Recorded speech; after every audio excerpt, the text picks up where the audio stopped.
Alright gamers, today we're going to look at my first Stefan Feld game, Amerigo. Now some people like this and a lot of people do not. Where do I stand? Let's find out.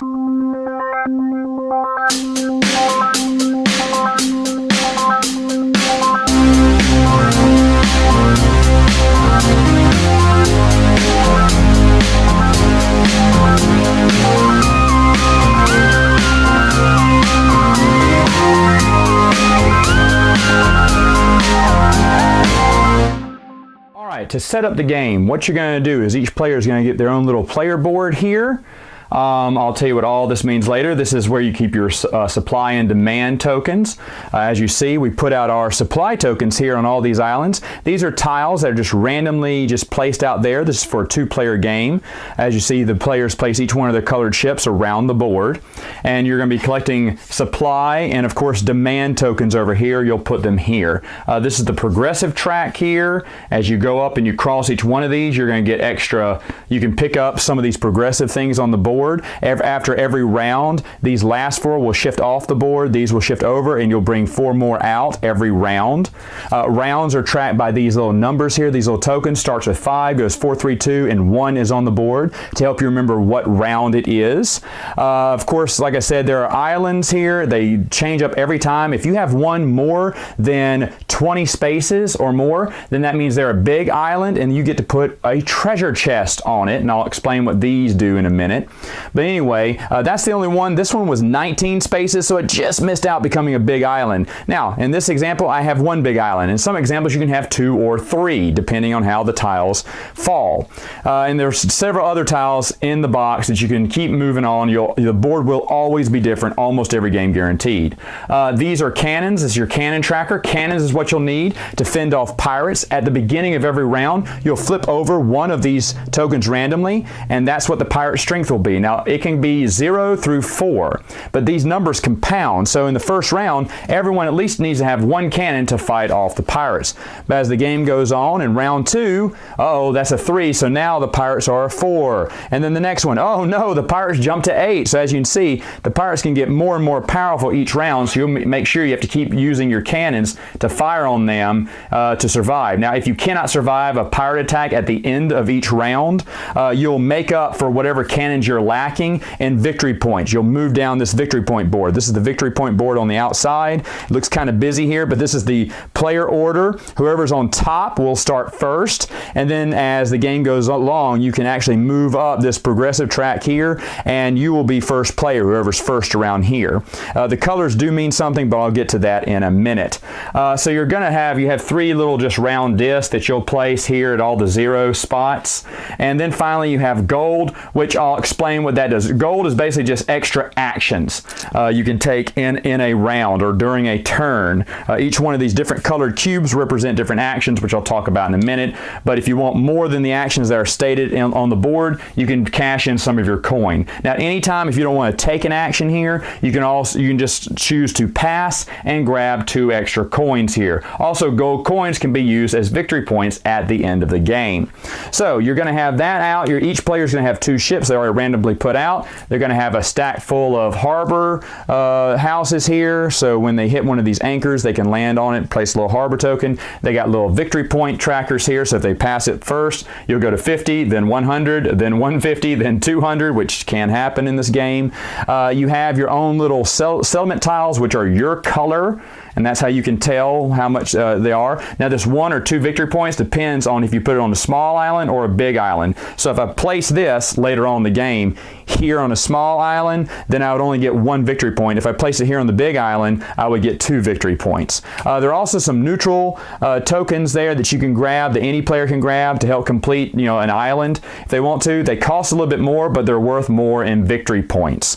So how does this game start off? Well, all you're going to do, and this is the best part of the game, you're going to drop all 49 of these cubes. There are 7 cubes of each color here, and you're going to drop them in this huge tower that I have off camera because this thing's so big, but there it is. It's like a dice cube tower here. So let's go ahead and drop them all. This is what you do at the beginning of the game. You drop them all in there, and not all of them came out. There's actually some trapped in here. This box has a bunch of webbings of cardboard webbing in it, and so it'll purposely hold some of those cubes in there. So what you'll do is you'll take these cubes out, and then you'll put them in their respective colors on the board in the center over here. Now, while I do that, I'm going to pause the camera, and then we'll show you how to play the rest of the game. All right, so here we go. I've separated all the colors into their little spaces here, and you're going to start with blue and then move around there. There's a little place where to remind you where to start. Now, once you move it through here once, you're definitely not going to forget what each one is. So, first off, what you would do is you would take all of these cubes. Now, remember, I told you there were 7 each, but as you see, only 5 of them came through on the first drop. So, whoever's first player would drop these in. And oh no, only 4 came out. Another one got trapped and nothing else came loose. So in this example, I can do 4 of this one movement. Now, if there was another color here, I could do 4 of that movement too. It's whatever the majority number is, and whatever colors you can do, you can have that many actions in that color. And I'll explain that later on, I guess. But here is blue. We can move 4 spaces. So you can move up to 4 spaces on the board. Now, what are spaces? There are little areas on the outside of the board where you can move really fast around the board. The outside, inside there are little individual squares, so you move a lot slower. And what you're trying to do is you're trying to get to some of these anchors possibly. So I'll go 1, 2. And I could stop there because that's where I'm going to anchor. And there's a little emblem here where I can place my little dock. So I would. And if I'm the first one to place on that island, which there's only 1 anchor there, but sometimes these have 4 anchors here. This one has an amazing 4 as well. But if you're the first one to place on it, you're going to get 3 victory points. So you would go up 1, 2, 3 in the game. And of course, maybe I'd want to move this guy here and anchor here and claim this little island here, and that's another 1, 2, 3 points. Every time you're the first one there to found that island, you get points. Now, after that's done, you're going to move. All players have gone. You're going to move these blue back over here, and then you're going to drop the black. Now, black represents cannons. Of course, cannons is what you need to fight off the pirates. Wow, I'm not throwing well. Only 3 cannons came out. So if I wanted to get extra cannons, basically what I'd do is I would choose it to move my player board up 1, 2, 3 because I want to fight off those pirates, and maybe having 3 cannons will help me for next turn. Remember, if this is turn 1, I only flipped over 1, so it's only worth 1, but it never hurts to have extra cannon. Now, the next player, blue player, may be like, no way, man, only 3 came out. That means there's 4 more stuck in there. I may try again another time when I can get more cannons. So if blue player were to skip, or red player were to skip, they would get 2 gold coins they could use later on. And by the way, what if someone had skipped earlier and had 2 gold coins, and that was 3 cannons there? They could minus 1 or 2 of their coins and move up 4 or 5 for each coin you get rid of. You get an extra action for whatever it is you're trying to do. Anyway, so once that's done, then you will drop the red cubes in there. Let me see if I can get some more coming out here. There we go. Different ones came out. Now you see here the majority is red, so there's 3. So I can do 3 actions of the red, the blue, which means I can sell 3 spaces if I want to, or white, which does something different in the game. I'll get to that in a minute. But let's say one person wanted to do what the red is. Red is buying these tiles so you can build. Once you've found an island, you can start building on it. Now, every player can get at least only 1 of these neutral tokens per round. Now, there are cheats in the game that allow you to get more than 1. However, you can only get 1 of those, and you can get as many of these as you want. Now, how many points worth? Well, remember, we only had 3 reds come out, so I can only get 3 points worth. So if I look through my stuff, if I was to pick up this one, it's worth 3 red. That would be all I could get, but it's worth a lot of bonus points. Maybe I want this one. Or I could get any one of my own, which they each cost 1. Of course, as you see, it's the same as this one, but it's worth less victory points. So whatever you want to fill it out. Let's say I didn't do that. I just got the 1 and maybe here the 2 here. I just got 2 of my own different ones for later. Now I'd put these over on the other side of my board to show that I bought these. So you want to keep your other tiles away from the tiles that you bought. So anyway, that's what the red does. Now of course blue could use this to sail or use the white ability, which I haven't gone over yet. All right, so then all the cubes would go back into their respective places as you see how this game is flowing. Then you're going to take the brown. Brown is how you can get technology, and I'm going to throw it in here. Boom! Oh, and a lot came out. That's a great one here. All right, so let's see what we got. Now, the game does say if you accidentally bump the tower or pound the table and another one falls out, you'll leave it in there for the next round. But anyway, I got 4 brown here, so 4 is going to be the action. I can take 4 in brown. I can take 4 cannons, so blue can take this and use it for 4 cannons. Or you can go back and buy some more red for 4 points worth. But let's say they both want to use the progressive.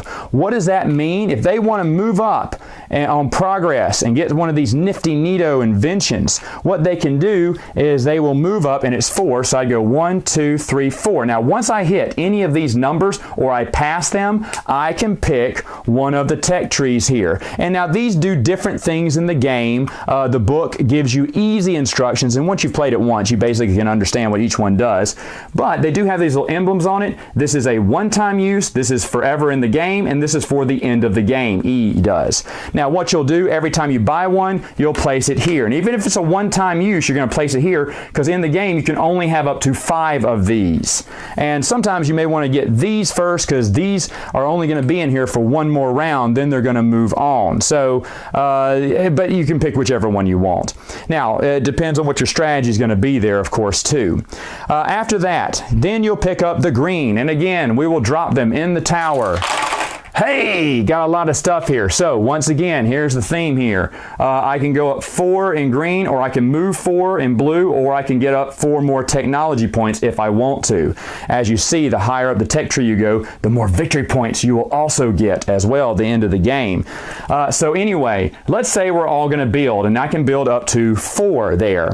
And so what does that mean? That means that I can take those tiles that I bought earlier, anything I bought earlier, and as you see, it has the green and red box to it, which tells you how many points it costs to build, the same amount as it costs to buy. But anyway, I have 2, which is well enough, and what I'm going to do is I can only build on islands where I have a harbor, and I have to build next to my harbor or next to another settlement. So for instance, even though I'm not on this island, I couldn't do this right now because it's not touching my harbor. I could do this and cover it up. Now, why do I want to cover up this token? Because this is a supply token, and if I can, the more I can get of these plus demand tokens, the more points I'll get at the end of the game. So when you cover something up, that's good. And then here, I want to cover up this little small island, and I'll get this cotton token. Now, not only do I get the cotton token, but I'm going to get some bonuses as well. Every time you finish and complete an island, all the spaces are covered, regardless of whether you're the only one on the island or not. Like if blue or red were both on this island, and red was the one that placed the last tile to complete the island, they would get the bonus points. And what does that mean? Well, first off, you'll get 3 points for completing the island, plus any additional points, depending on how many harbors you have on the island, multiplied by what the marker is. So for instance, this is just a little small island. I only have 1 harbor on it. This thing says 1 is 1 times whatever time it is. And of course, the earlier you can finish these islands, the better, the bigger points you can get. So 1 times 5 is only 5 more points, so I go up 1, 2, 3, 4, 5 on the board. Now, as you see, if you can have up to 6, it's 21 times whatever that number is. Whoa, that would be amazing. So there's a lot of things to do when finishing an island, and if it was a big island I'd finished, I could get one of these treasure chests if you're the one to finish that big island. And if you do, a treasure chest is worth 3 gold. So basically, that's really nice to have. Can give you some bonus points actually in the game as well. So anyway, that's what green is. Green is the build action. So let's go with yellow. I'm going to drop the yellow cubes in here. Hey, a lot of cubes came out there, and that's what I love, the randomness of that cube tower. It's ingenious. But as you see, oh look, all 7 yellows came out. So I could do 7 in technology, 7 in build, or 7 in buy, or 7 in the white action. This is awesome. But let's say both players wanted to go and get some yellow, which is these yellow tokens here that are placed out here. These are called demand. Of course, you have supply tokens on the islands, but you need to get points at the end of the game, you need to buy some demand. And in this round, since there's 7 of them, I can get 7 points worth of stuff here. Now, the numbers on here are only there to let you buy things. They don't mean that there's 4 of these tobacco leaves. It's just 1 token, but it costs 4 to pick it up. So 7, let's see what I have. I have cotton and I have whatever this is, wood or whatever. So I definitely probably want to get these wood tokens there. So I would get the 3, the 5, and oh, look at that, it's exactly 7. So that's awesome. Now at the end of the game, however many, I want to get more of these supply tokens because I would multiply this times how many demand I have, and that's how many bonus points I'll get at the end of the game. So you definitely want to buy some demand with your supply, and it also can change the focus of your game. Like if you buy a lot of demand here, like maybe you wanted to buy that coffee one. Well, you definitely want to try to get as many of the coffee beans on the island. And like I said, since there's so many different tiles, different resources will be available during different games. Again, there's just so much replayability with this game. But anyway, so after that, you move all the cubes back. And again, you can kind of see what cubes are probably still in that tower, even though you're not allowed to look in that tower. You can see, looking on the board, what's stuck in there pretty easy. So finally, we get to white, and this would be the end of the round after we did this. As you see, a brown came out, so I could go up in my tech 1, 2, 3, 4, 5, 6, or I could go up to white. White is the player track order, and if I wanted to do that, what I would do is I would just move my guy up 6 spaces. 1, 2, 3, 4, 5, 6. Now as you see, the higher up you go, the more victory points you'll get at the end of the game. Now this is not only is moving up on this player track, first, turn order track, important because you get to go first, which is really awesome, but whatever color you land on, that's kind of like your wild card. So from now on, I'm on yellow. Any cubes I pop in there and yellow doesn't pop up, I can always do the yellow action. And as you see, there's different colors here, so you can do any of those actions. If blue player was on blue, whatever cube came out, even if it wasn't blue, I could still take the blue action. So basically, where you put on the, you may not want to leave green. I want to have the ability to build whenever I want to. So even though blue player is way ahead of me on the track, I don't care if he goes first. I want to stay right here on green because I want to be able to build anytime regardless of what cube comes out there. There are a million choices here on what to do in this game. All right, so at the end of the 5 rounds, you are going to tally up all your points, your supply and demand. Any progressive markers you've passed or landed on will be added. Any gold is added for victory points. Remember, treasure chests are 3 gold, which would be 3 victory points. Of course, where you are on the turn order track will get you victory points. And so after you've calculated all of your victory points, and some of these technologies will give you victory points at the end of the game as well, if it says E on it. So for instance, this tile would have given you 7 victory points at the end of the game. You would tag those on at the end of the game. And anyway, at the end of the game, whoever has the most points wins. Final thoughts, what do I think about the game? Well, again, remember, this is my first Stefan Feld game. A lot of people do not like this game. I read tons of reviews where people are like, nah, this is a bad game by Stefan Feld. Here's the deal with Stefan Feld, folks. There has not been a single game of his that I've been interested in. I on and off would look at Amerigo and I was like, I don't know. And I wouldn't have got it, but for my birthday this year, I got a ton of Amazon gift cards, and I had nothing to spend on it. So I was like, well, you know what? It is by Queen Games, which is one of my favorite publishers. Let's try it out, I say it's for free, basically with paying for all the gift cards.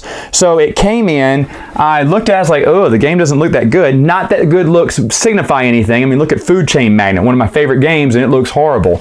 So we played it, and wow, I am on the side where I really love it. People don't like it because it's point salad, because it's random with all the cubes you can drop in and what falls out. But I love that. There's so many decisions in the game, so many different paths of victory. You can't possibly do everything, and that may frustrate some people.